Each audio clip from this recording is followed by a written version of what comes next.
You're listening to the WWNO Classical Network. Hi, this is Paul Mawson. Each week, we check in with Dave Walker, who hosts the website, themuseumgoer.com, and find out what's going on in the museum scene for the week. Dave, welcome to the program. Thanks, Paul. Good to see you. All right, another week. What do we got cooking this week?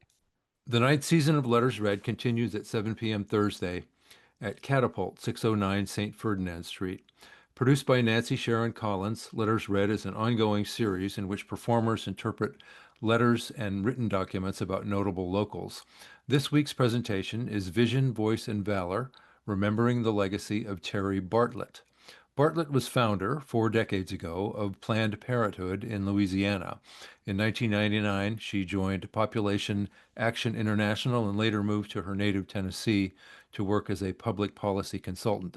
When she died unexpectedly in 2008, her obituary said, "Friends and colleagues and people whose lives are vastly improved because of the work she has done will forever be indebted to her. She will be missed from Nairobi to Cairo to New Orleans and Washington, D.C. Lisa Shattuck and Dylan Hunter will be the performers. Admission is free, but reservations are required. More at lettersread.net. And now this has a connection to the museum scene, correct? According to Collins, the Letters Read stories typically start with a letter, document, or a collection in an archive, special collection, or library. In this case, Collins was inspired by a 2024 museum-style exhibit, complete with artifacts and a timeline, at the 1019 Gallery that showcased Planned Parenthood's local history. She then combed through period newspapers and the Newcomb archives and conducted several interviews to craft her script.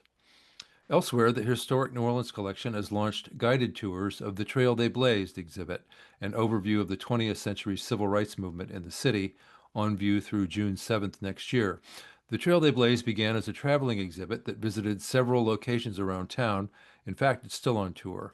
But HNOC decided that the story it tells deserved an exhibition where both locals and tourists can learn its important history.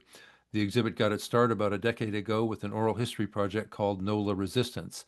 Visitors to the current exhibit can access excerpts from those oral histories, hearing the voices of the civil rights activists themselves, which total more than 50 hours of conversations. The guided tours, which further expand on the story, are offered at 10 a.m. Wednesday through Saturday. They're free to HNOC members and children 17 and under, and $10 for non-members. More at hnoc.org. In public programming, the National World War II Museum will host a Meet the Author event at 5:30 today, featuring David Nassau, author of The Wounded Generation, Coming Home After World War II. The free event will be offered in person and online. More at nationalww2museum.org.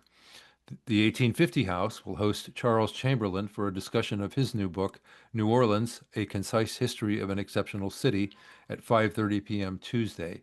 More at friendsofthecabildo.org. And a concluding heads up. The New Orleans Museum of Art will launch its fall Producer's Choice film screenings at 7 p.m. October 29th. The film this time will be 2002's Frida and will be followed by a discussion with director Julie Taymor and series organizer Meryl Poster. The spring series of these events proved quite popular, so advanced booking is suggested. The screenings, which carry an art on film theme, continue November 12th and November 14th. More at noma.org. I like the title, New Orleans, A Concise History of an Exceptional City. Seems like you can boil it all down into a little bit, but there's a lot to talk about, isn't there? I was going to say, I'm hoping it's not all that concise because it's a lot. And the exceptional city part, I agree with. Absolutely. Well, if you want any more information on anything we've just talked about, you can check it out at Dave's website, themuseumgoer.com. Also, other information is there. And on top of that, if the audio version is not enough, if you need more, there's a video of our conversation as well. Uh, Same conversation, but with pictures. You can check that out at Dave's website as well. We check in with Dave Walker each week. And Dave, we'll talk to you next week. Thank you and see you then.